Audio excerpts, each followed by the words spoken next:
Hello, welcome to the first ever Dickinson Area Chamber of Commerce virtual candidate forum. We are so excited to be here tonight, and we appreciate your support as we've adapted this event, keeping health and safety in mind, of course. Thank you for tuning in to see and hear from your local city commission and park district candidates. They'll be on the ballot June 9th. And tonight, I just want to say, thank you from the chamber team and the government relations committee to Western Cooperative Credit Union for sponsoring this event, Consolidated for airing the stream on Channel 18, the City of Dickinson for sharing the recording on their website.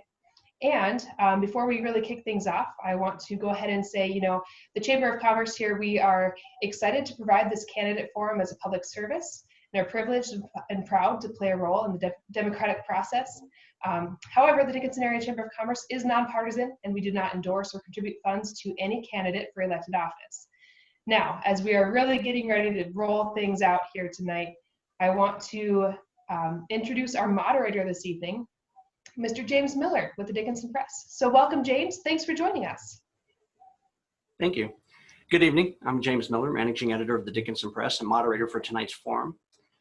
In 26 days, the June 9th elections will decide which of our candidates here tonight will garner a seat on the Dickinson City Commission and the Parks and Recreation District Board. And we're excited for the events. The forum today will proceed as follows, beginning with the City Commission candidates and incumbent. Each will begin with a 2-minute opening statement before moving into the question and answer segment. The City Commission portion of the forum will conclude with each candidate providing a final closing statement. The order will begin with this evening was randomly selected prior to the forum and has been agreed upon by all the candidates.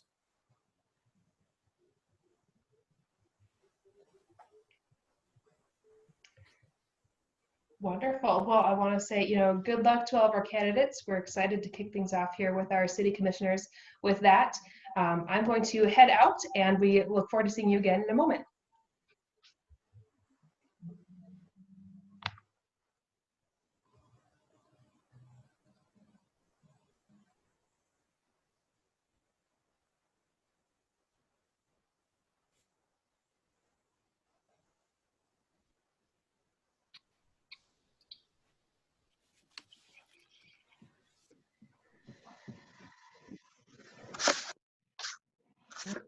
Okay, I'd like to welcome everybody.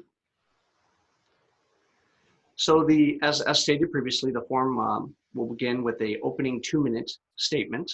Beginning this evening's opening statements, we're going to begin with candidate Susie Sobolik.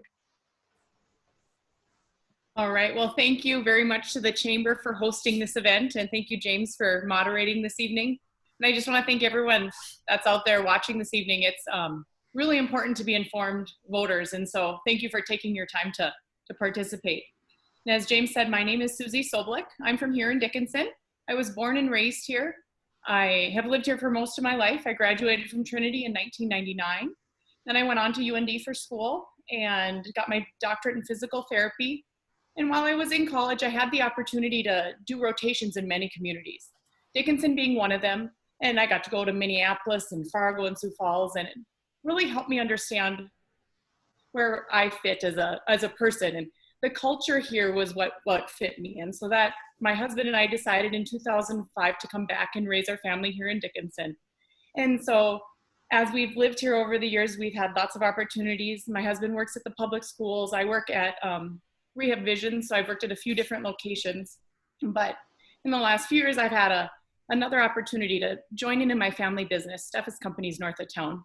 And when I got the opportunity to do that, I realized I didn't have a lot of business education. So I went back and got my master's in business. And so over the years, I've done a lot to educate myself.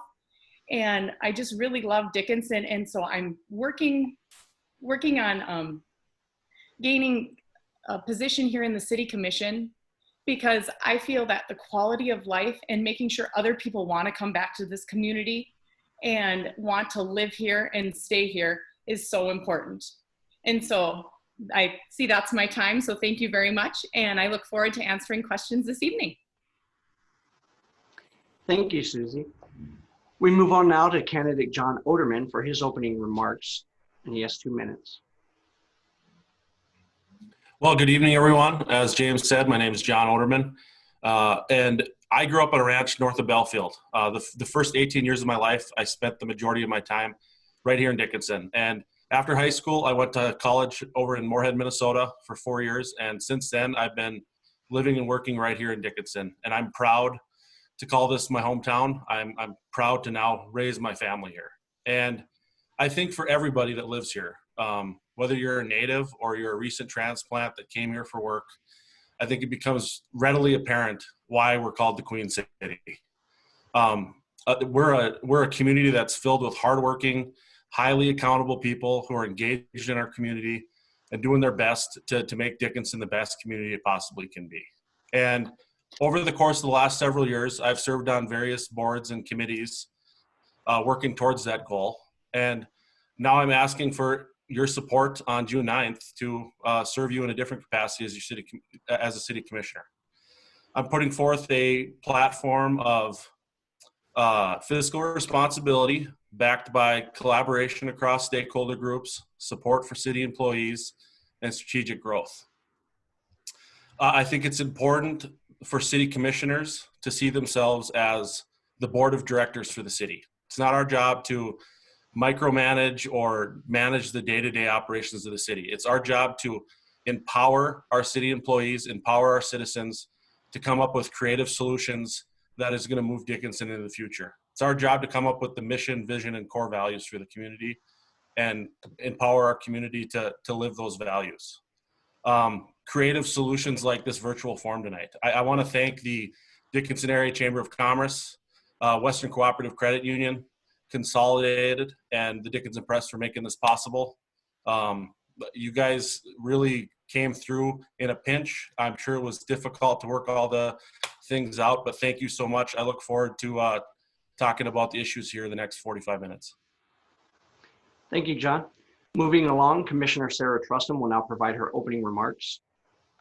Thank you so much, James, and thank you for moderating today in the Dickinson Press. I also would like to thank the Chamber's staff. They've been incredible, and they understand the importance of having these events so that our community can learn more about the people that are on those ballots so they can make educated and informed decisions based on who we are and why we're running. And I also want to thank all the people on the screen today that decided to put their name on the ballot this year. It's amazing to see all the people stepping up for leadership roles in our community. And I've had the pleasure of working with everyone on this Zoom call. So great people. And again, thank you for putting your names out there. As James mentioned, my name is Sarah Trustum. I currently serve on the Dickinson City Commission. I was elected in 2014 at 26 years old. So it was quite a big thing for Dickinson to entrust someone as young as that with such an important role in our community. I have two children, River and Aubrey. Hopefully they're watching, and my husband, Ryan. I currently work for Dickinson Public Schools as the Community Relations Coordinator. And I went to school at Dickinson High School, graduated in 2007, got my bachelor's degree in political science from Dickinson State University, and went on to receive my master's in public administration from the University of Mary. So very similar to kind of what the job duties are in the City Commission is truly been my passion for many, many years. Why I'm running again for this position is it's been truly a pleasure to serve this community the last 4 years. I have learned so much, and I have seen the challenges that this position truly entails. Moving into another term would allow me to take the experience that I've gathered in the last 4 years and really continue to put that to good use. I think I've been an honorable, well-educated voice on the commission. I go to every meeting informed and ready to listen to not only my other commissioners, but to what the community desires are. So with that, I look forward to getting into the questions today. And again, thank you, James. Thank you, Sarah. We close now with our opening statement from candidate Peggy Thomas O'Brien. Good evening, and I want to thank all of you that have organized this event and your patience with me as I master how to use Zoom. So anyway, just thank you very much. And I also want to say thank you to all the candidates. I am so pleased to see quality young people stepping up and having an interest in serving our community. I'm very proud of all of you. And my campaign slogan is "For such a time as this." If you are not familiar with that, it comes from the book of Esther, chapter 4, verse 14. And I would encourage you to read the book of Esther. It's very encouraging, and it's very appropriate for the difficult times that we live in now. No one can deny that we are in uncertain times. The only thing we can be certain of is uncertainty. And there will be a lot of things that we once considered normal are no longer going to be normal. There's a lot of change that's going to be coming on the horizon. And one of those that I feel is going to be vitally important is working on the city budget. And the city budget, having to navigate through all these unforeseen issues, falls right into my platform, which is fiscal responsibility, infrastructure needs, and debt reduction. And that's going to be a challenge. I look forward to the future. I realize that my life experiences have in fact prepared me for such a time as this. And I have some advice that an old over-the-road trucker gave me years ago. He said, always be looking forward because that's where the excitement is at, but never forget what lies behind you because that helps you make the good decisions. And I think I've attended city commission meetings for 6 years. I think it'd be kind of fair to say I probably have more city commission meetings under my belt than some of our current commissioners do. So I've learned a lot about where we have been and what the city has done in the past, and I'm looking forward to serving in the future. Thank you, Peggy. We now move to the question and answer portion of the forum. The questions have been sent in by Dickinson residents for our candidates. Each candidate will have 90 seconds to answer the questions. Our first question, in random order, goes to candidate Oderman. John, considering the principles of limited government, which is more important to you if elected? To vote and act in response to the will of the people, or to vote and act in the commission's view of the best course of action, and why? Well, you know, it's a great question because I'm a firm believer in the concept of and the foundation of our country, and that is limited government. And I don't know if the answer is one of the two that you provided or not. I think the answer is that when it comes to limited government, making the right decisions comes down to making an educated, open-minded one with all the information that's available to us. And I think throughout the course of the last 4 years, limited government has been something that has been a philosophy that maybe is lacking to a certain degree on the city commission.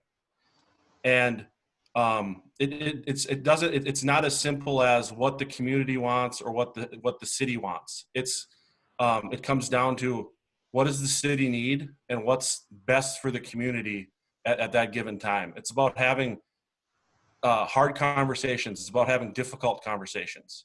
And I think over the course of the last 4 years, we're looking at some really tough times here in the near term. And we haven't had those difficult conversations over the last 4 years that would have made these tough times a lot easier. And that's what I'm for bringing to the city commission.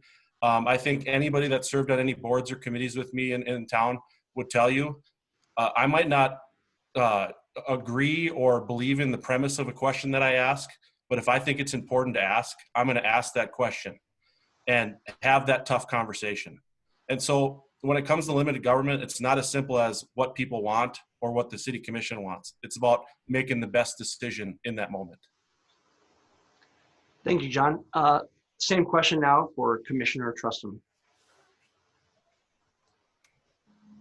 Thank you, James.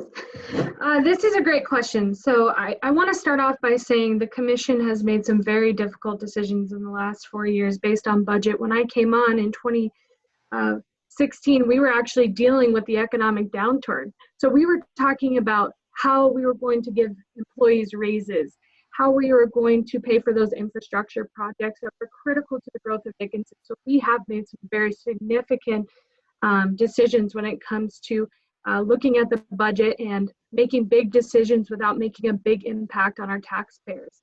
Jumping into that, in terms of limited government and making decisions based on community input and city input, much of our decisions is based on data and resources collected from ourselves, city staff, and community input. I actively search for community input and bring that to the table.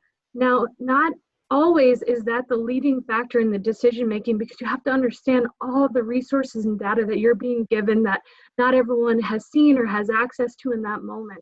And I can tell you there are times that I have no idea how that decision will be made until we are there having those conversations, holding those public hearings, hearing what that true sense of our community is, and then making the best decisions based off that. I can tell you that limited government is certainly something I'm a proponent of. And when I go to the table to make those decisions, it's definitely something that is a big factor in that process. Thank you, James. Thank you, Sarah. We move now to candidate Thomas O'Brien with the same question. I do believe very much so in limited government and in the will of the people. That is a balance. That is a balance you need to find that works for today, tomorrow, and the future. Making hard decisions is kind of something that, as part of, I told you, my life experience, the things that I've had to do in the past, I've had to make a lot of really hard and a lot of really unpopular decisions. And at the moment, many people don't understand why those decisions were made. But after more information comes forth and time passes, they see the wisdom that was behind making those decisions. And as much as we love the input from the public, and I love hearing what they have to say, I love their ideas, they have wonderful ideas, they don't always have all of the information. They don't always have all the details. And you definitely have to do your research. You have to dig hard, and listen to the people. The people know what's best for them and for their families and their grandchildren, and they know what they want to see in the future. But that all has to be balanced with practicality, common sense, and experience. There's so much to be said for life experience, business experience, and working on different boards. And as John had said, he and I serve on some of the same boards, and making tough decisions. We've had to do that many times. And even within our own boards, they don't always understand some of the things that we say or do, but that's all part. Asking the hard questions is part of the hard decisions. Thank you. Thank you, Peggy. Finally, we ask the same question of candidate Susie Soberlick.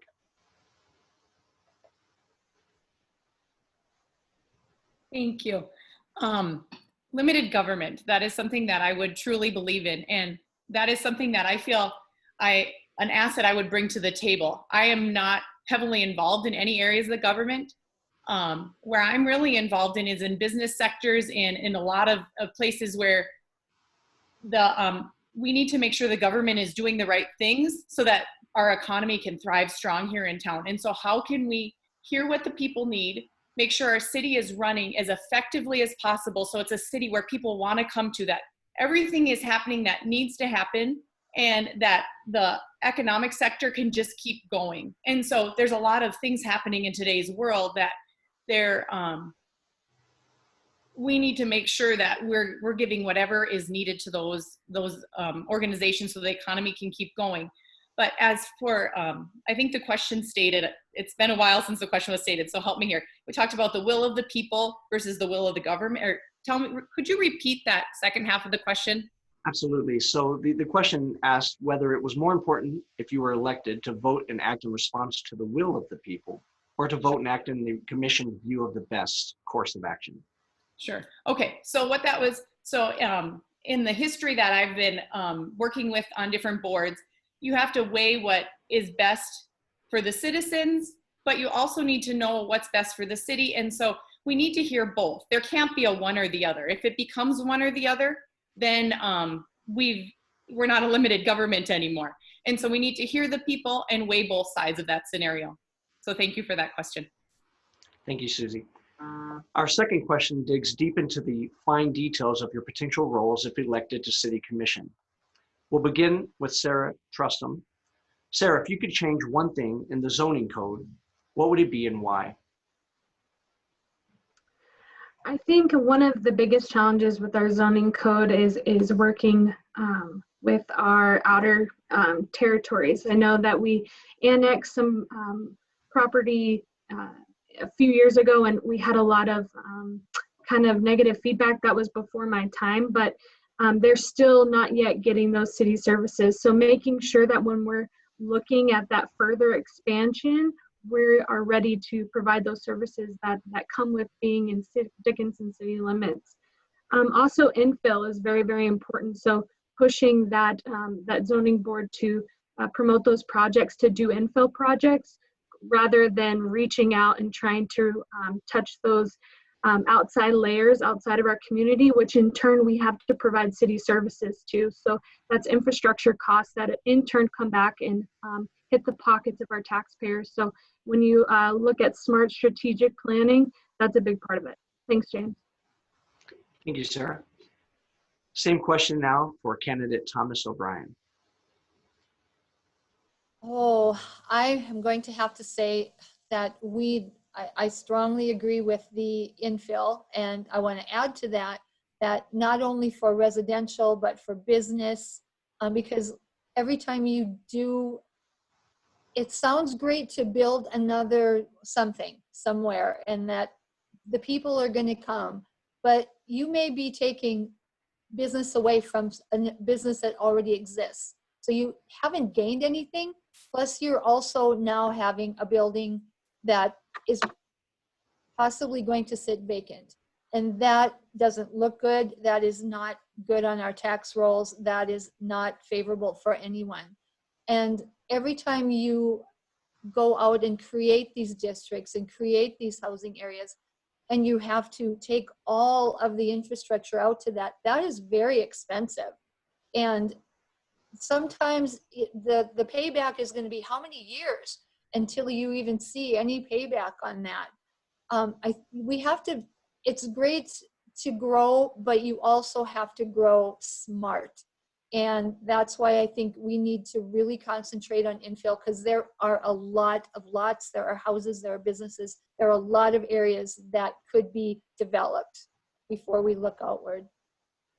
Thank you. Thank you, Peggy. Moving on now, candidate Sobolik, same question. All right. Well, this is one area of the city that I'm not extremely familiar with at this point in the time. I have watched planning and zoning meetings, but I can't say I've studied the zoning codes here in town. And so this would be something that I'd have to do more research on, which I feel I'm highly capable of, and I've done a lot of research in many areas to prepare for this meeting. And zoning was one of the areas that I have attended other planning and zoning meetings, so I know there's we need to make sure that our community has the zone so that we have services accessible to people in all the areas. And so this would be something that I don't know the exact code, so I couldn't tell you the exact changes, but we need to make sure that our community is laid out in a pattern that there's accessibility and availability of services to the people that need that. And so that would be an area that I will continue to do research on between now and when I would be elected as your city commissioner. Thank you for asking. Thank you, Susie. And rounding out the second round of questions, candidate Oderman, same question.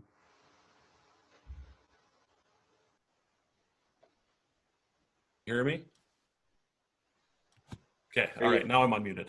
All right, I think this is a question that actually speaks to one of my platform points, and that's strategic growth.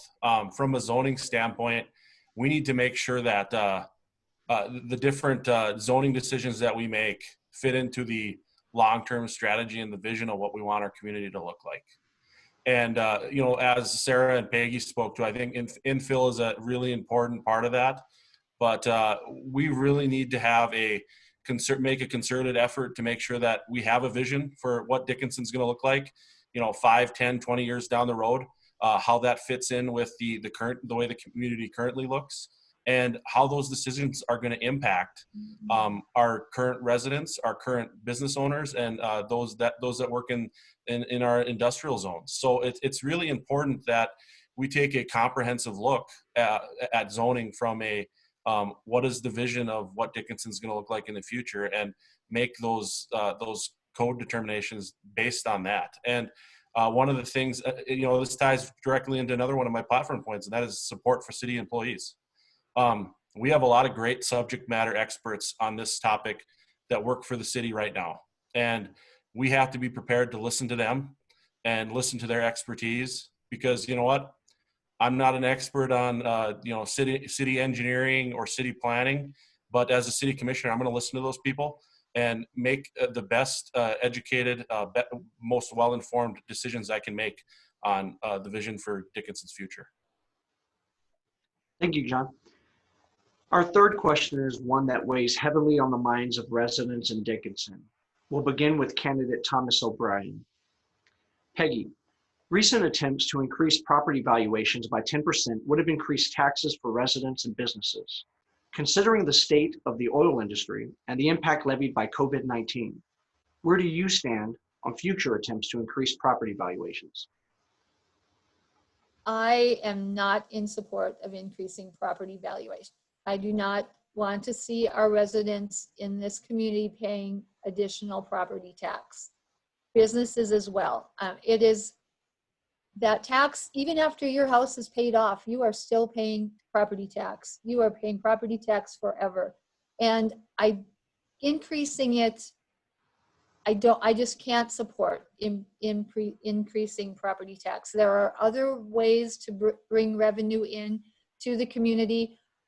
One of the things being to increase our sales tax. And right now with Stark Development, we're working on an initiative right now to promote the businesses within our county and within our city, and to generate more sales tax dollars and to generate that loyalty that we need in this community to support each other.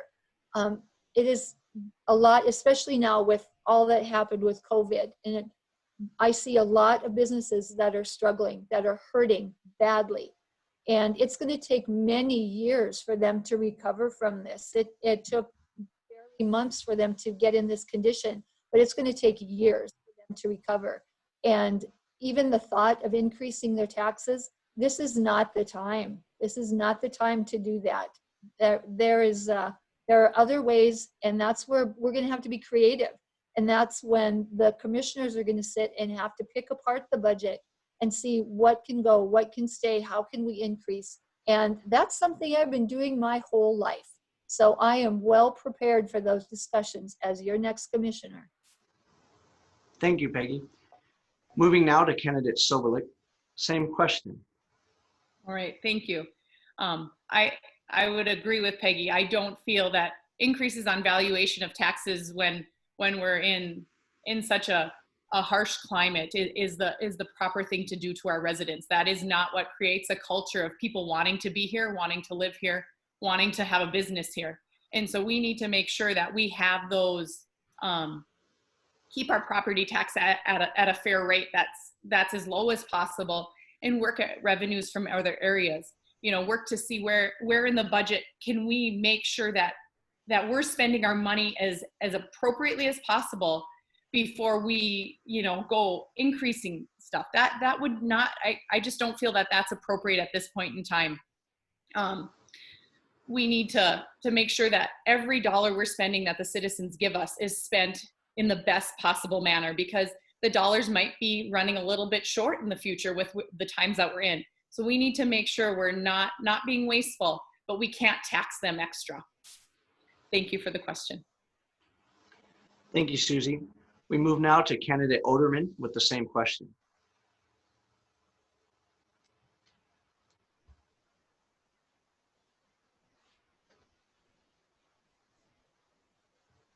Okay, now I'm not muted.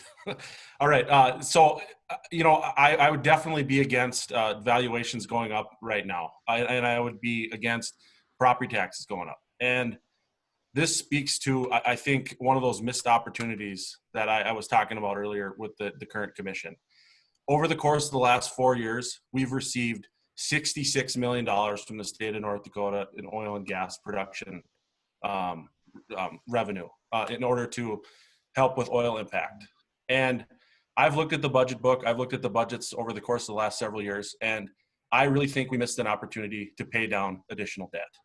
And had we paid down that additional debt, let's say just for simple, with simple numbers here, $2.5 million over the course of 4 years, $2.5 million each year, that would have been $10 million additional dollars that we would have paid down on our debt. Simple numbers again, 3% interest rate, that's $300,000 we would have saved the taxpayers of Dickinson in interest tax payments going forward. If we want to keep property taxes low, those are the type of tough decisions, the tough conversations that we're going to have. We're going to have to find a way to pay down our debt, and we're going to have to find a way to do things in a cheaper, more effective way. And I think we've missed an opportunity. That oil and gas production money, that might not be there in the future. And we missed an opportunity over the last 4 years when we were getting checks from the state. And as your next city commissioner, if you vote for me, I vow that I'm going to do everything I can to keep your property taxes low. Thank you, John. Finally, we move to Commissioner Trustin with the same question. Thank you, James. All right, a lot to cover here. First of all, the city of Dickinson has to be within 90 to 100% of tolerance within the state. We were not raising property taxes. We were raising the property valuations. And that decision was made in February prior to the COVID crisis and the oil downturn. When those revelations came, we immediately acted and said, we cannot do this to our taxpayers. We will take what the state gives us, because if you're not within that 90 to 100% tolerance, they will automatically bring you within tolerance that you have no control over. And that's through the State Board of Equalization. So we'll see how they handle that, but we're willing to take that chance. The city of Dickinson has not raised property taxes. In the last 4 years that I've been on the commission, we have requested 4.72 the last 2 years, 4.78 and $4.71 million of our general fund levy. We have not raised property taxes, but we have no control over those other political subdivisions that may increase their budget, which you're seeing an increase in mill levy. So just wanted to make that clear. Also, just to jump into the GPT, that comes with very, very stringent guidelines for infrastructure and projects. The city is currently around $77 million in debt. We have paid over $20 million since I've been on the commission. That is a priority for us. Unfortunately, some of those are state revolving loan funds, which we are not able, and bonds that we're not able to pay off right away. But we have made some drastic decisions to be fiscally conservative, including refinancing loans with high interest rates, paying off things as soon as we can, and being as fiscally responsible with the money that we do have. Thank you. Thank you, Sarah.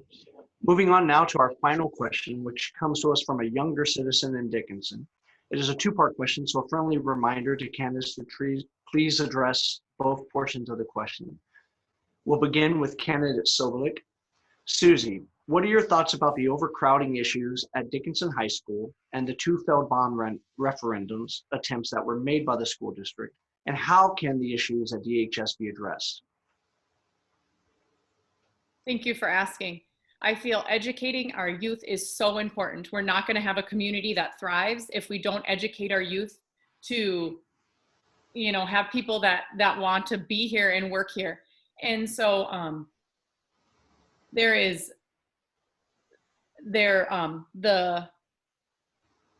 so the first part of the question is how do I feel about that? And so I dislike the crowding at the schools. The second part of the question was, how do I feel about the two failed bond referendums, correct? And so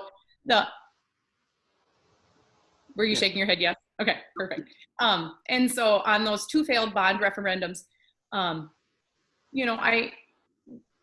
wondering if those failed because there was maybe not quite the right mix of things in those schools. For some reason, the community didn't seem to have bought into what we need, because we do need a new school. We need these students to be in a place that's appropriate. But we need to make sure that the community is fully being heard, what is needed in that school. And so I think how we approach the community about that could be a leading factor in perhaps getting something like that to pass in the future. Thank you. Thank you, Susie. Same question now for candidate Orderman. You know, I think I made my opinion clear back on the first bond referendum. I think it's imperative that we have the best educational facilities that we possibly can for any child in Dickinson. And I definitely think that that's something that we need to consider going forward. But the second part of the question, I think it's important that we do so in a way that's palatable to the taxpayers, and do so in a way that brings them to the table, communicates openly and honestly with them about the needs and possibly their wants. But it really comes down to another piece of my platform, and that is collaboration across the various stakeholder groups. There's a lot of different stakeholder groups that benefit and would be impacted by a new high school in town. And that's the business community, that's the Parks and Rec, that's the public school system, it's the private school systems, it's the city, it's the university. I mean, we have a lot of different organizations in town that are interwoven with each other and are dependent on each other being successful. And we need to bring everybody to the table. And like I said, have a vision. And I don't know if that was what was wrong with those last two bond referendums or not, but obviously it wasn't something that the community found as palatable, and they didn't support it. But that's really the thing going forward.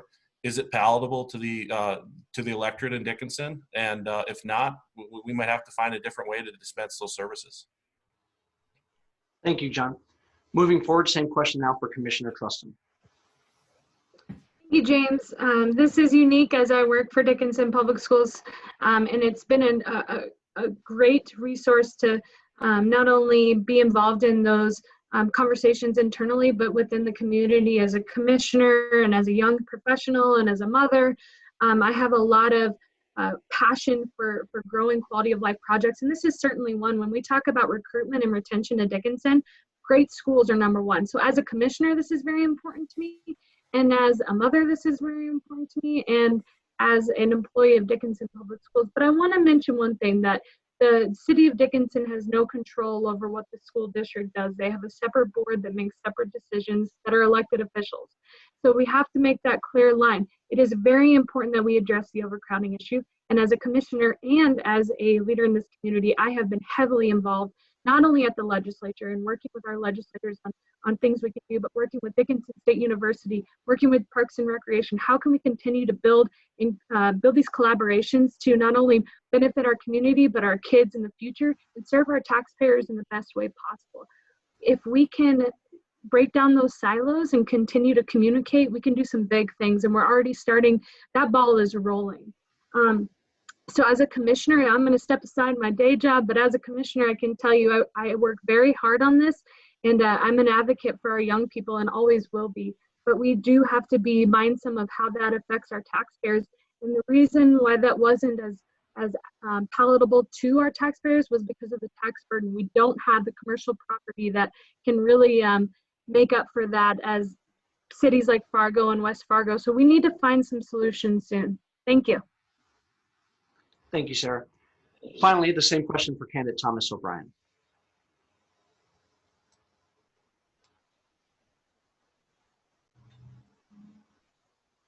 I'm muted. Okay. There's not an easy solution to this problem. It's been coming on for quite some time. And I think part of the reason why the bonds failed too was we were looking at increases in our taxes, and people are very much opposed to that.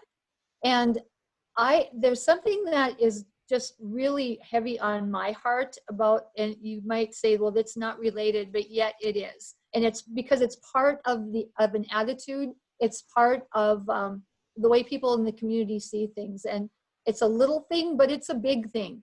And that is the amount of money that Dickinson Public School System spends every month with Amazon and ordering online. And yes, there are things that you cannot get in Dickinson, but a lot of the things that are on those lists every month, you could buy in Dickinson, but they're available.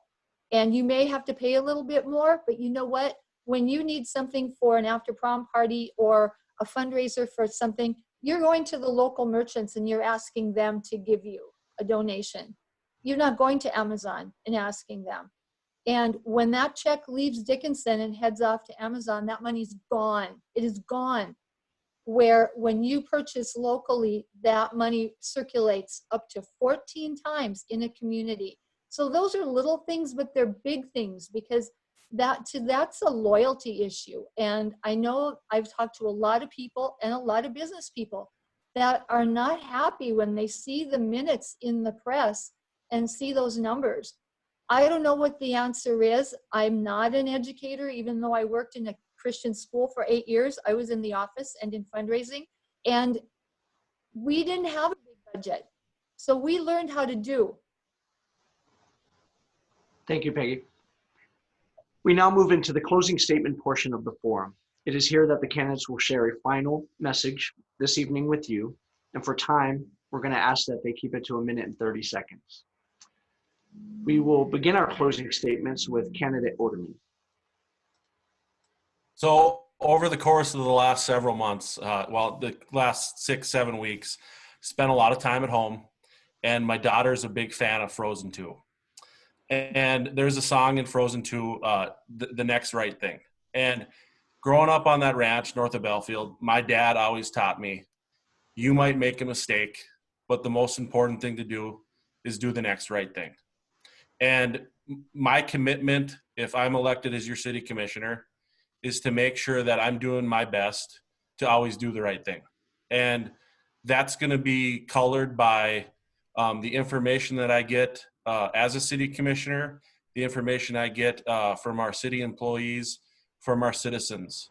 I want to hear from each and every one of you. If you've got some questions after this forum tonight, please visit me visit my page on Facebook, John Oderman for City Commission. My email's there, my cell phone number's there. Please feel free to call me anytime, day or night. I might not answer, might be putting my kids to sleep or spending some time with my family, but I'll do my best to answer any question that you could possibly ask. I want to be the best city commissioner that this city deserves, because I love Dickinson, North Dakota, and I want to work with each and every one of you to make sure that this continues to be the best city to live in that I can possibly imagine, and with a amazing quality of life. So please, I'd really, really love your vote on June 9th. Thank you. Thank you, John. Moving now to Commissioner Trustin for her closing remarks. Thank you. I'm kind of bummed it's over already. I feel like we didn't even get to dig into to many of the things I wanted to talk about. So in closing, I want to thank everyone out there watching right now and for giving up your time with your families and making this a priority, because it certainly should be. I think it's great to get involved locally and know what's going on, and every decision we make personally impacts you. So it's very important to believe in the people that you put in those seats. I want to thank you all who voted for me and maybe who believe in me now more than they did before, and I hope to still have your faith going into this next election. You know, I can say in my last 4 years I've learned so much, and this I still learn every day. It's crazy how much detail goes into this, and yes, we have amazing staff that help lead us to make some great decisions, and we greatly value them at the table. And I just want to stress, I think, you know, when I came on, I promised to be honest, to be fair, to think with an open mind, and I have done that, and I want to continue to do that. I think that I've been a strong leader on the city commission, and I hope to continue to be that for the city of Dickinson. Anytime someone has reached out to me, I've been there to reply and to listen to them, regardless of what the content is. So again, thank you. Wrapping up, I think we've had some great success with the recycling program, quality of life projects, downtown square, Cookie Crane Trail, city trails. We've got some great infrastructure. We're putting in $5 million in city streets this year. Community engagement has increased by far, and I think we have I think today is not a day to be doom and gloom. It's a day to say Dickinson's going to be fine, and we're going to make sure of that. So thank you so much, everybody. Thank you, Sarah. Now to candidate Thomas O'Brien with her closing remarks. Not everyone watching today knows me, but those that do know that I am not very timid.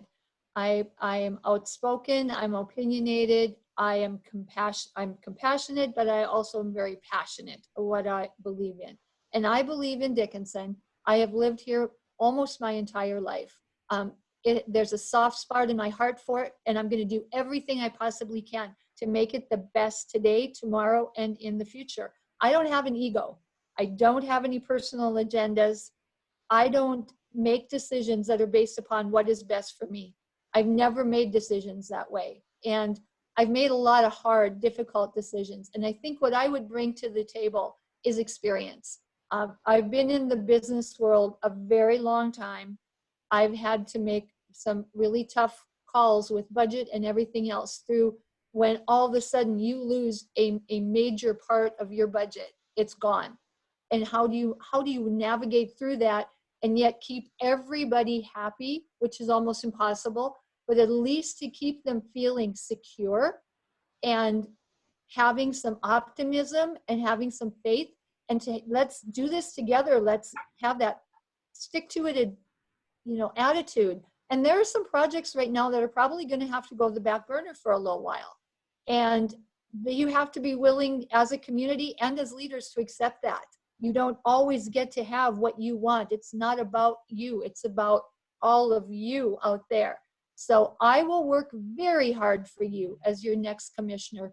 And you can be assured that when you come and talk to me, I am going to listen. Thank you. Thank you, Peggy. Finally, we turn to candidate Sobolik for her final statements. Thank you. And thank you all for taking the time to listen this evening. It's been fun to listen, and I agree with Sarah. I wish there would have been more. I feel like there's lots more good stuff to share. So hopefully you guys can reach, we're all available, and by many sources on our Facebook pages, or so please feel free to reach out to us with any questions. I want you to know that if you would elect me to the Dickinson City Commission, I will listen. I'm a very good listener, and I want to make sure that every voice is heard, and then that the commission is weighing that how that impacts the city, and then makes that best decision on how we can make this community as best as it ever has been.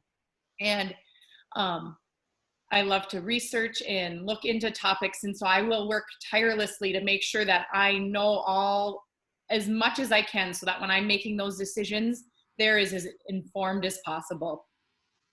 And so my final goal would be that we have the strongest Dickinson possible, with an exceptional quality of life, thriving economy, and just a strong team behind the city. Because I feel like sometimes the city workers go unnoticed, and that's almost, when you don't notice them, that means they're working excellently. Your garbage is going away and everything's happening. So to make sure we maintain that strong city employment also, so that we have that right here that people might not notice, but then they're not complaining, and that means it's going good. And so making sure that all works together. And so that would be my desire for our community, and why I'm asking for your vote for Susie Sobolik for City Commission. Thank you. Thank you, Susie. As the candidates mentioned, further questions or any additional questions can be forwarded to them, whether that be on a specific topic, or for more information about a question that they were asked tonight, or on a topic that we didn't have the time to cover tonight. But with that, ladies and gentlemen, this concludes the City Commissioner segment of the 2020 Candidate Forum, and we thank the candidates for their time this evening. As we transition to our board candidates off screen and bring out the new candidates, we would like to take this opportunity to remind everyone that voting is a fundamental right of any citizen, and that right enables each of you to choose the leaders of tomorrow.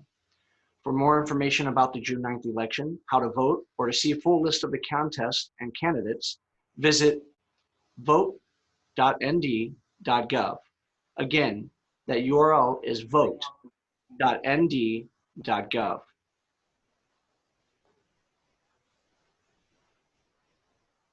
And we are now proudly joined by the candidates for the Park and Recreation District Board.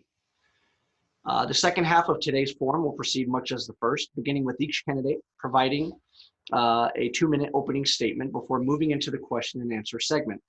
We'll conclude the segment and the 2020 candidate forum with each candidate providing a final closing statement before we sign off for the evening. As was the case in the first segment, the order has been entirely randomly selected prior to the forum, and all have agreed upon the order of events today. Just a reminder to the candidates, if you see a yellow card, that means you have 30 seconds remaining, and a red card means your time is concluded. With that said, we'll begin this evening's opening statements, and we go now with candidate Eric Kittleson.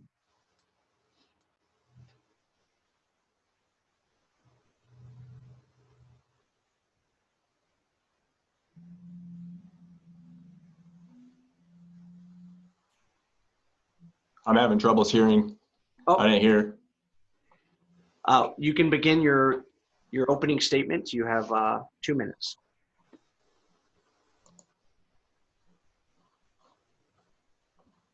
I think we're having a little bit of technical difficulty here.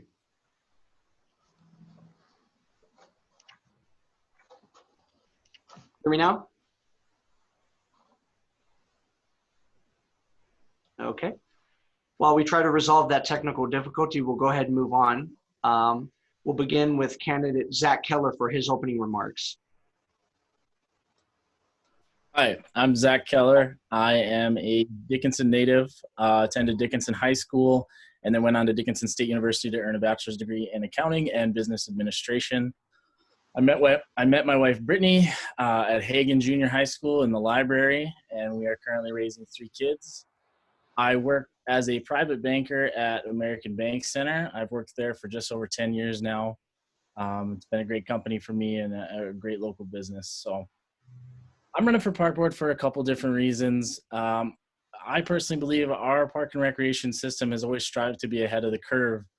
I think it's something that some communities may not put as much as an emphasis on, but for Dickinson, it's always been important for our community, and we've done a great job prioritizing certain things. You don't need to look much farther than the West River Community Center, what a staple in the community, and really the state that is an impressive achievement and facility that continues to get better.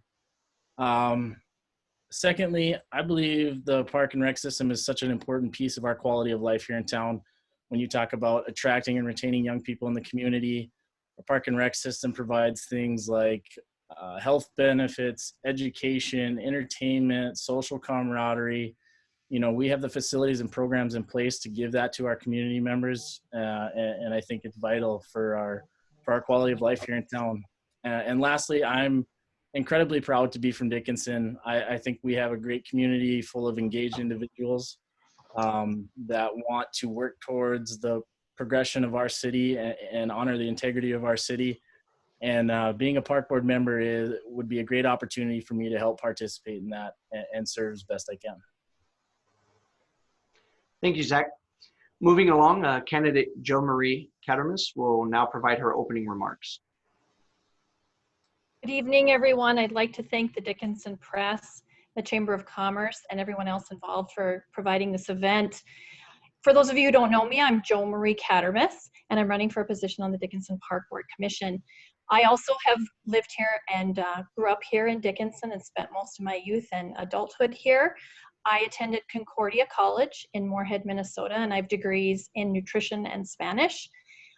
And I'm married to Ryan, and we live in Dickinson, and we also operate and own a farm located north of the city.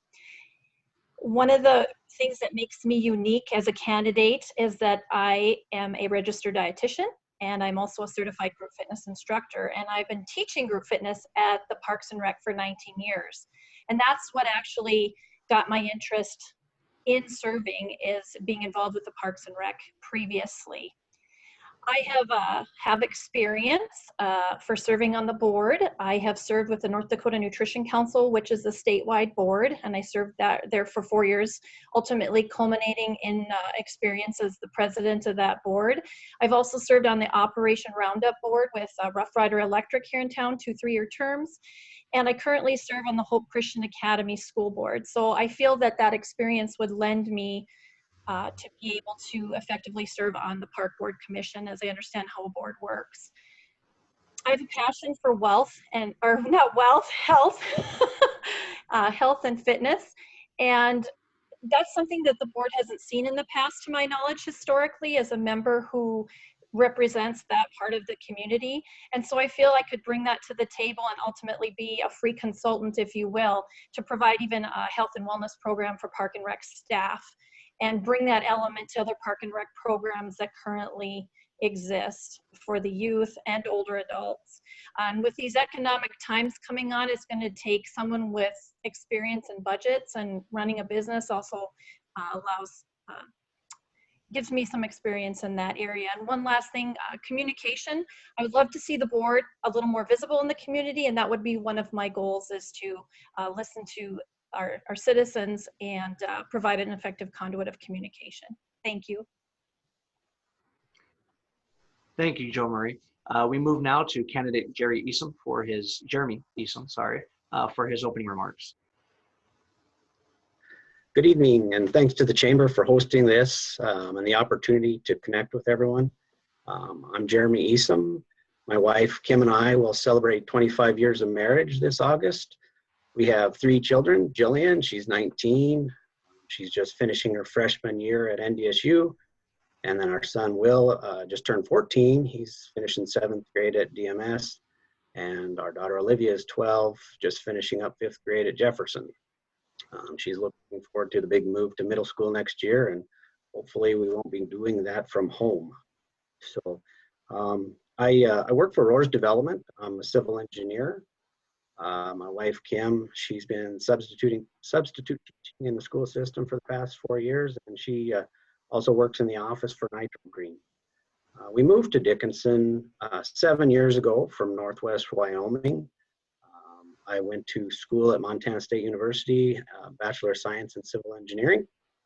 And before we moved to Dickinson, I did serve on City Council and was a representative of the council on the Planning and Zoning Board.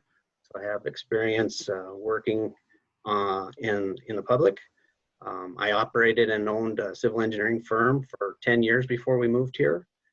And since I've been working for Roars Development, we've been doing substantial land development in North Dakota. And so I've been able to work in many communities in North Dakota. I'm a conservative by nature, enjoy working with clients and owners to find financially feasible opportunities and work through challenges to take projects from the drawing board to reality. I believe my career experience spanning 25 years would be beneficial in my service to the park board if I'm fortunate enough to be elected. I look forward to the opportunity. Thank you. Thank you, Jeremy. We'll loop back around and see if we've resolved the technical difficulties and bring in candidate Eric Kittleson for his opening remarks. Oh, thank you, guys. Hopefully you can hear me now. My name is Eric Kittleson. It would be an honor to occupy one of the 2 open spots and serve the Dickinson community as a park board commissioner. I currently am the marketing director out here at Fisher Industries. My wife, Nicole, she's a kindergarten teacher over at Lincoln Elementary, and we have 2 beautiful daughters, Jalen and Harper.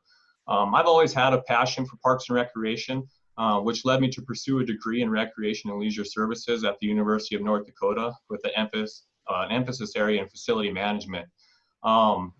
After college, I started working full-time for the Dickinson Park District. I served there for around 3.5 years as a recreation and facility supervisor.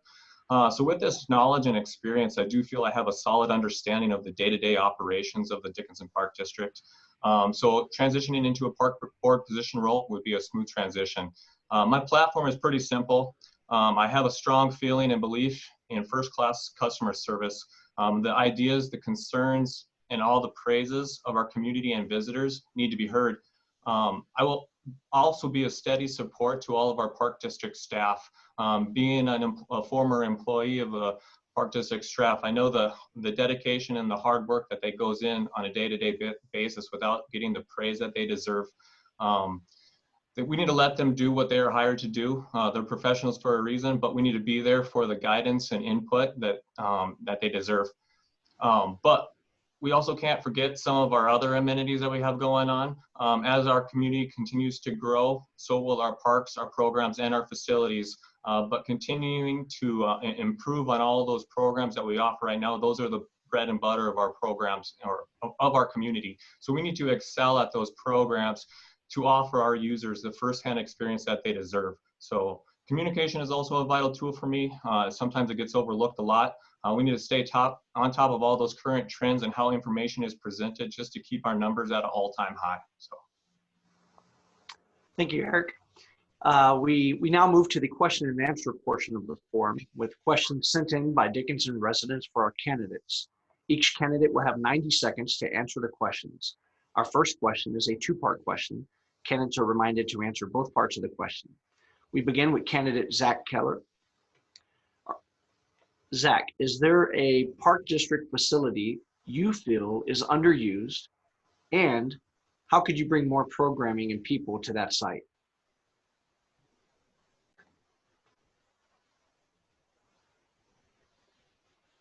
Sorry, was on mute. Thanks for the question, James. I think we have several areas that have great potential that are maybe underused now. You know, one example for me is we have some disc golf parks that have great potential that are maybe underused for one reason or the other that could use some support in our community. There's a lot of different outdoor areas that maybe just need a little love and attention that could be better utilized by our people, and especially our youth getting out there and being able to utilize all the land that we do have in town.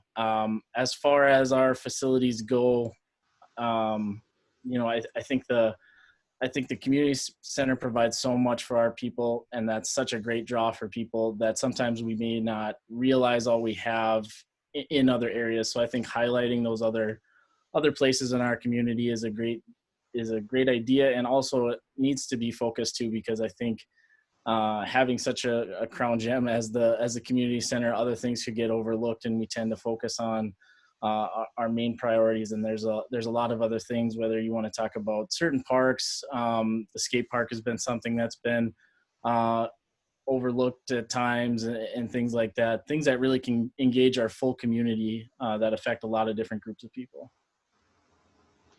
Thank you, Zach. Same question now for candidate Katheryn.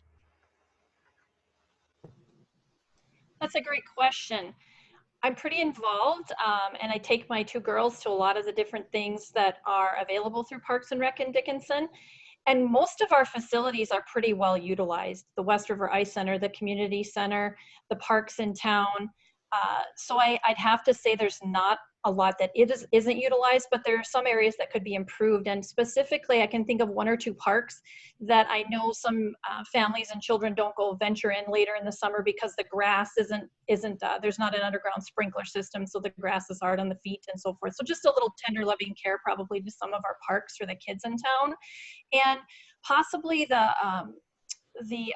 Patterson Lake Recreation Area. I think that has some huge potential, and with the Crooked Crane Trail out there and some of the new playground equipment along that path, it's increased in usage. But again, maybe just a little tender loving care. I think overall, the Parks and Rec does a tremendous job in maintenance. I live right next to Fisher Park, and they do a phenomenal job taking care of the parks. And so it's probably just a little tweaking here and there, but for overall, I think they do a great job. So it'd just be minor improvements to see improved usage. Thank you, Jo Marie. We move now to candidate Eason with the same question. You know, I think this is an interesting question because Parks and Recreation are so diverse. It's hard to cater to any one group. And so I believe all the parks will be, and all the facilities are used by many people, but not by all.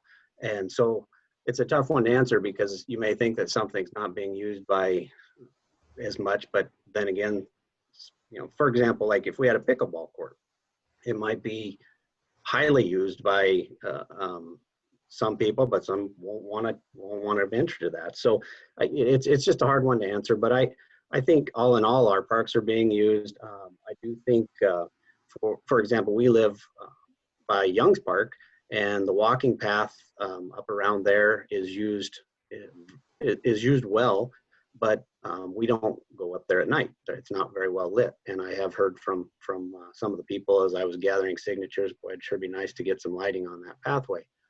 So improvements like that would help bring people out. And I think Patterson Lake, again, as that continues, that project, that will help make it more so people want to go out and use that facility. Thank you, Gerry. Finally, we asked the same question of candidate Kittleson.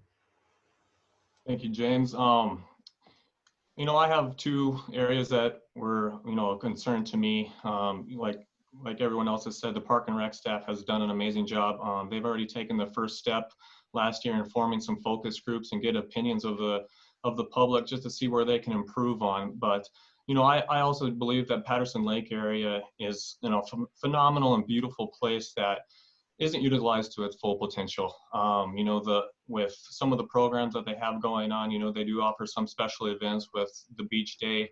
But I think we can do a lot more with the public beach access area, extending the Crooked Crane Trail as much as we possibly can and running events through that as well.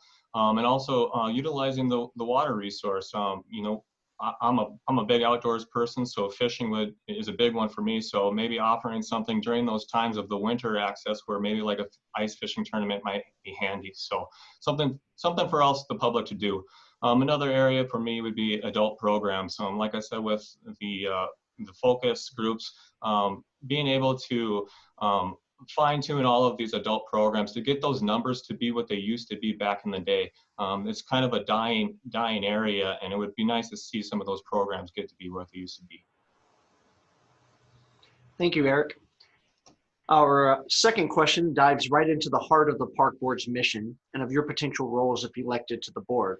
We'll begin with candidate Katheryn. Jo Marie, Mayor Scott Decker and city commissioners have touted workforce recruitment and quality of life as the biggest challenges in Dickinson. How do you think the Park District can help draw people to the area and keep them here? That's a great question. When I was viewing Gerry Eason's message to his candidates, when he said he was thinking about living and moving to Dickinson, the West River Community Center and Wilson McLaughlin made a huge impression on him. And I think that's the key. We have facilities here that are state of the art already. They exist. So I think we just need to maintain them, continue with quality programming. We have available parks. We have the Dickinson, Patterson Lake area, the Crooked Crane Trail. We have the band shell. It's just a matter of maintaining those. And then I also think that there's always room for improvement. So one of the areas I would like to see is more older adult programming. We do have a fairly large population in Dickinson over the age of 55. So that's an area we can improve upon. But to benefit the city and go along with that mission or vision, it's simply maintaining what we already have, because we do have such high quality park and recreation facilities in town and programming. Thank you, Jo Marie. Same question now for candidate Eason. You know, I alluded to this in my first one, but just diversity and opportunities. You can't cater to one group. We have a increasingly young population moving to Dickinson, and families moving here. I think expanding on the facilities that we have, especially for the club sports teams, just so that they can serve their base. For example, you know, I know a third sheet of ice is important to the hockey club, and with the additional population coming in with those kids, it's something we have to do in order to keep the people here. And but we have great club sports. I've been my kids have been a part of that since we've moved here, and I think we just have to help and work with those groups, because part of the quality of life is you're making sure your kids are happy and doing good activities. And so I think just continuing to expand those facilities and working with those clubs is important. Thank you, Gerry. Moving now to candidate Kittleson, same question.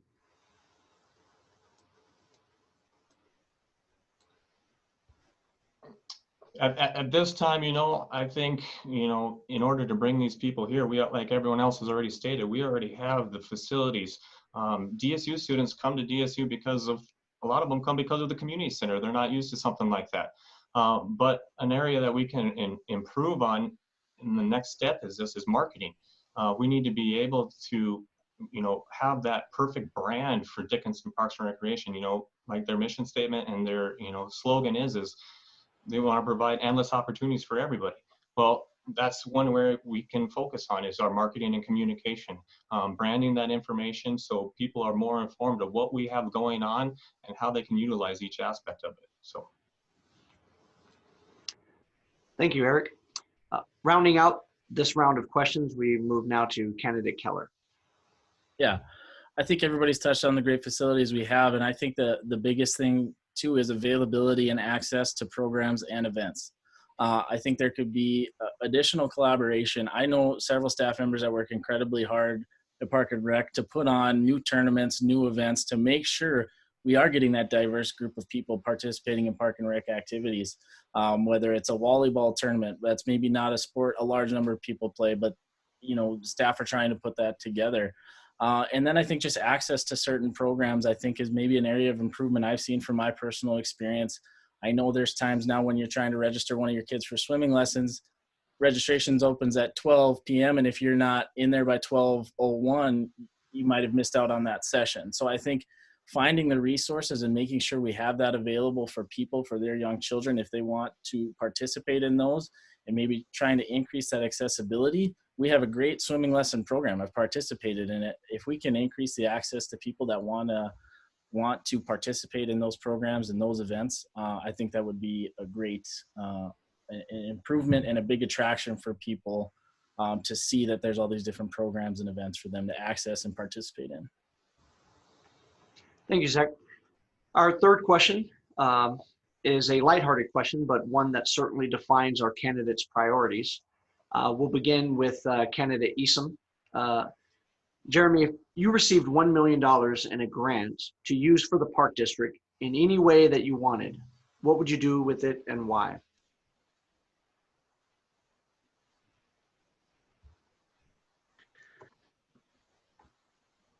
Well, I think for me, it goes to my way of thinking with being on a board, for example. I've been on a city commission, and I was when I go into a job, and I'll think of this as a job, I like to get the lay of the land. And so this is a tough question, because until you're there, until you're sitting in that seat, you don't know what the priorities are. I'd like to think that well, I do know. We have three great projects that are the table's already set for, or at least in the process. For example, I mentioned that third sheet of ice. That's a high priority. $1 million isn't going to get us there, but that would be something that we could put it towards. Friendship Park, that to see, to be able to build that park and to be able to see children with disabilities be able to utilize that facility, that would be huge. So there's good projects that are already on the table, and I'd say if I was given $1 million, I would, as a group, with the rest of the board, we would prioritize the top one and tackle it. Thank you, Jeremy.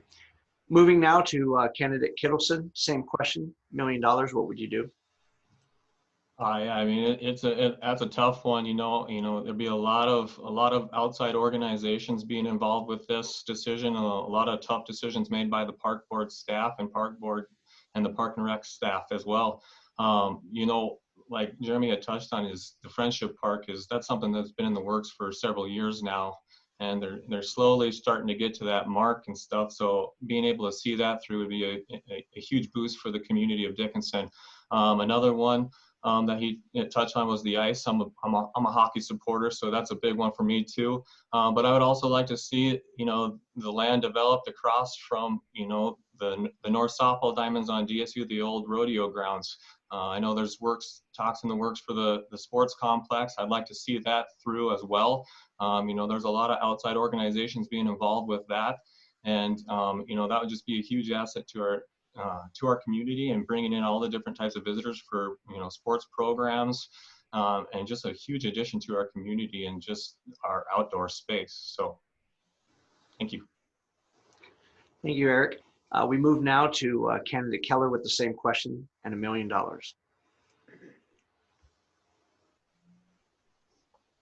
Yes, I think you kind of have to have, I feel like I have two different answers to this, since it's kind of a fantasy question. If $1 million fell out of the sky and you could erect something quickly, if you could put that to a sheet of ice and get that done quickly, that would be great. If you could make an addition to a facility, that would be outstanding. But when I think about it more practically, I think if you had $1 million that just showed up, you could do something unique with that money as far as an endowment or a maintenance fund, to have those dollars available for when those situations creep up on you as a park district, where, okay, something's happened and it needs to be addressed fast, and where those funds are going to come from. An emergency fund like that you can kind of plan for and dedicate towards some of those. And I know in reading the minutes and paying attention that there is a long list of projects already, that not new projects, not new facilities, but some of these facilities or parks that we've already talked about, kind of like Joe Marie mentioned with TLC. You can do a lot of TLC with $1 million, whereas, like Jeremy said, $1 million doesn't get you a new sheet of ice right away, because $1 million isn't what it used to be, unfortunately. But I think with $1 million, you could do a lot of little maintenance projects that brings improvements in a lot of different areas. And I guess that's probably what I'd practically use that for. Thank you, Zach. Finally, we move on with the same question to candidate Katheryn. Well, that would be everybody's dream, just to have money dumped on our laps. And to be honest, coming into this, I have no pet projects or anything that stands as one priority. But one thing I can tell you is, with something like this, it would be fun to get community input. And I'm all for utilizing dollars for the maximum potential. So what is the biggest benefit that we can get out of that money? And so I think talking to the citizens of Dickinson and getting their input, and maybe not doing one large project, but spreading it out and improving what we have, and doing the TLC and things like that. Certainly the sports complex is valuable. The hockey rink is valuable.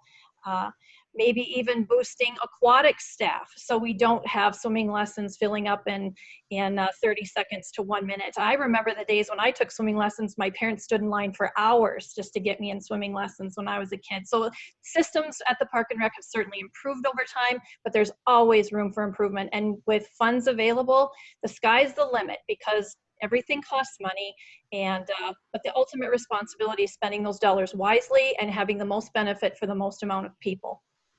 Thank you. Thank you, Joe Marie. Moving now to our final question, which comes to us from a younger citizen in Dickinson. We'll begin with candidate Kittleson. Eric, what are your favorite places to spend time in town, and why? Oh, my favorite places to spend time in town, Park and Rec wise. Like I said, I'm an outdoor person, so Patterson Lake is a huge area for me. I spend a lot of time out there in the winter ice fishing. Our family utilizes all the parks here in town.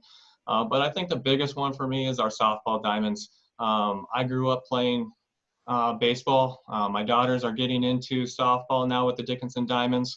My wife played softball for DSU, and my father-in-law is the assistant coach at DSU. So there's a lot of softball, baseball in our bloods. And I think just being able to be outside and throwing a ball around with your girls is just something that a father always dreams of. So spending time at the softball diamonds, the baseball diamonds is where I want to be. Thank you, Eric.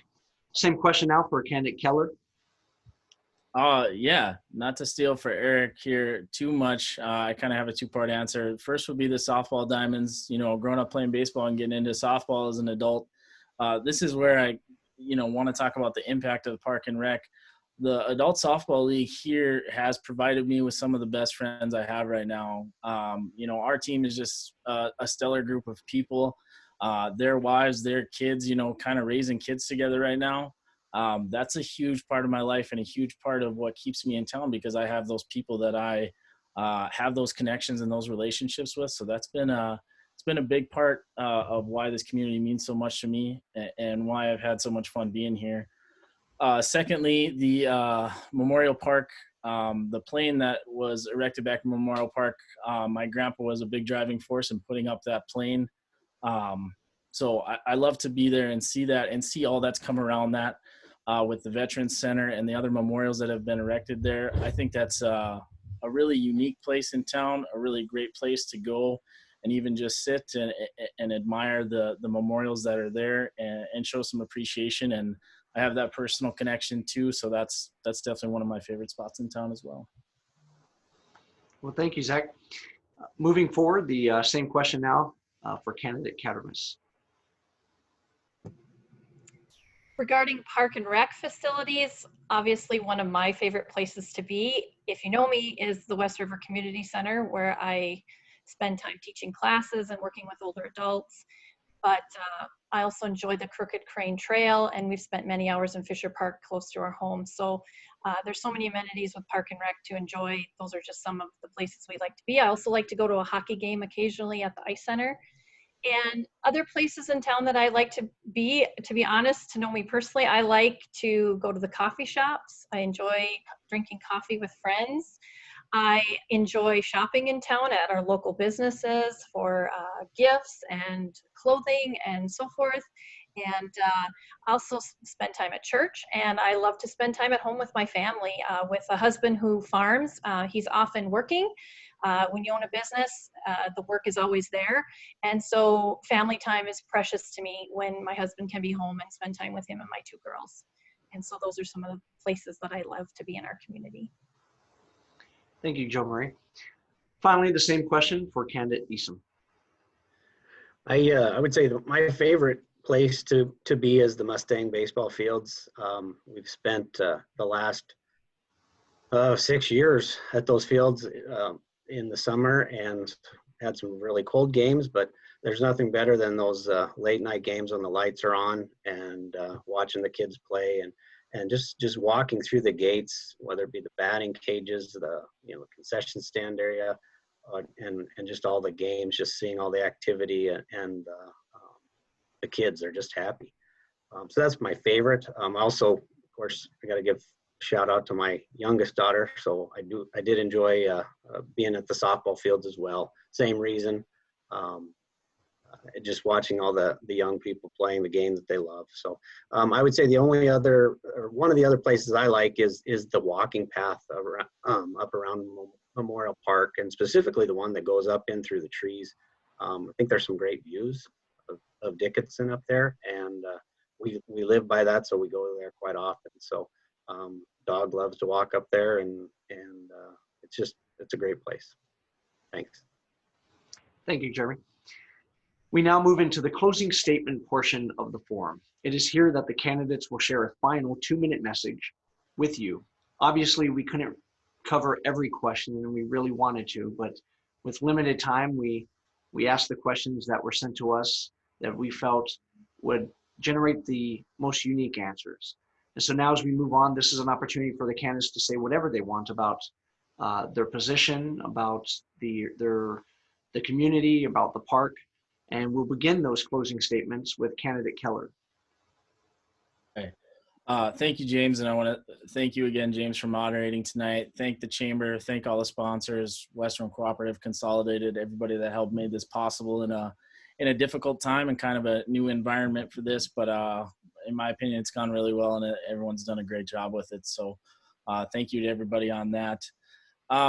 I don't have too much to say. I think I would be a great candidate for the park board. I might be a little on the younger side. I've served on a number of community boards.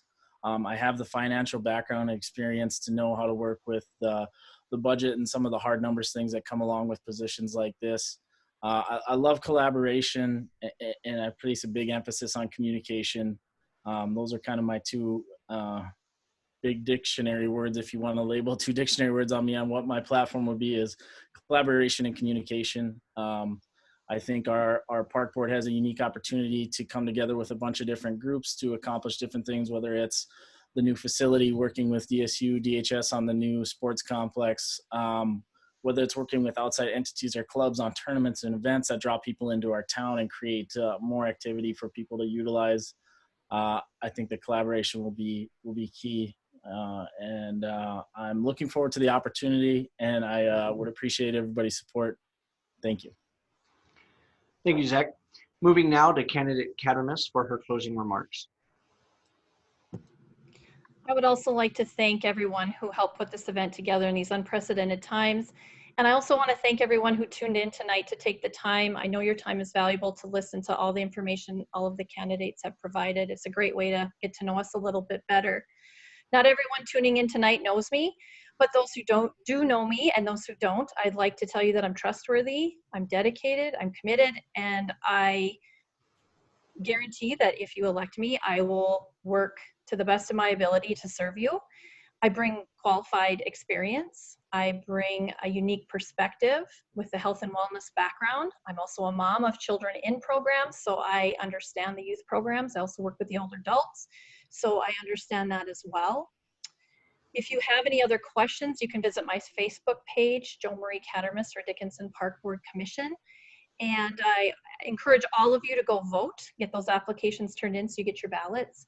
And I would just like to thank those of you who have provided support with Facebook, yard signs, all of it. It is truly appreciated. And I thank you for the opportunity to possibly be elected to the board. Thank you, Jo Marie. Now to candidate Eason for his closing remarks. I would like to thank the chamber and to those that tuned in to watch tonight. I would like to invite you all to my Facebook page, and you'll have to forgive me because I'm just started Facebook when this candidacy started. So it's not as flashy as the rest, but it is Gerry Eason from Dickinson Park Board Commission. I hope to add to it as the month progresses, and tune in often and like everything you see. Appreciate everybody that's encouraged me, and to those that have allowed me to put yard signs in their yards. And just want to let everybody know I'm a hardworking person. I grew up on a dairy farm and learned how to work early, and that's guided me well through my career. And I think my ability to offer a unique perspective as far as being a civil engineer will plug in good to this board. I know one of the members that's getting off is also a civil engineer, so hopefully I can plug in and offer that expertise to the board that they've been used to. Just encourage everybody to get out and vote. I think we have 4 great candidates here, and I think Dickinson will be served well, whoever gets elected. Thank you. Thank you, Gerry. Finally, we turn to candidate Kittleson for his final statements. First of all, I'd like to thank the Dickinson Area Chamber of Commerce for hosting the event, James and the Dickinson Press for moderating, and then also to the Dickinson community for tuning in. A big shout out goes to all of our Parks and Rec staff and our current Park Board commissioners for all that they've done over the years in their service here. You know, if you haven't had the chance to look at the Park and Rec direction with their Vision 2020 plan, I would definitely recommend it. There's a lot of great things happening in our community that the Park and Rec staff is involved in, and the direction that they're heading is something I want to be a part of. If elected, I will be a reliable and dedicated source to providing our community with the endless possibilities that they deserve. Let me be a voice for the community. The time is now to get some new excitement and some fresh creativity on the board. So just make sure you guys get out there, like everyone else has said, to vote. Ballots need to be in by June 9th. Just remember to elect the candidates that are actively involved in our adult and youth programs, candidates that utilize our outdoor green space, and candidates who are frequent visitors to our facilities. Elect the candidates that can offer you the experience that they know on as a user. So they'll be able to offer that end user experience knowledge that we all want. So one more thing is to just elect Eric Kittleson for Park Board Commission. Appreciate it, guys. Thank you, Eric. Ladies and gentlemen, this concludes the Park Board segment of the 2020 Candidate Forum. And with that, our event this evening. We thank the candidates for their time and want to remind everyone that voting is a fundamental right of any citizen, and that right enables each of you to choose the leaders for tomorrow. For more information about the June 9th election, how to vote, or to see a full list of the contests and candidates, visit vote.nd.gov. Again, that URL is vote.nd.gov. And with that, I turn it over to the Dickinson Area Chamber of Commerce. Thank you, James. What an incredible opportunity this evening it was to hear from our City Commission and Park Board candidates. A lot of information, and if anyone has questions that you would like them to follow up, please do contact them directly. A lot of them are encouraging your questions. They want to hear from you and know more. So please do follow up with your questions to our candidates. Again, as James mentioned, go to vote.nd.gov to get more information on how to vote in this election this year on June 9th. Also want to say thank you again to James as an incredible moderator this evening. It was wonderful having you joining us. One more thank you to Western Cooperative Credit Union for sponsoring this event. And of course, we want to say thanks to Consolidated for streaming this on Channel 18 and the City of Dickinson for also sharing this on their website. I hope you've all enjoyed tuning in this evening as much as I have. We will be back next week on Thursday, May 21st at 5:30 p.m. here on Facebook Live and also on Consolidated's Channel 18. We are going to hear from our Stark County Commissioner candidates, mayoral candidates, as well as our gubernatorial candidates. So stay tuned. We'll see you again next week. For now, thank you. Have a great night.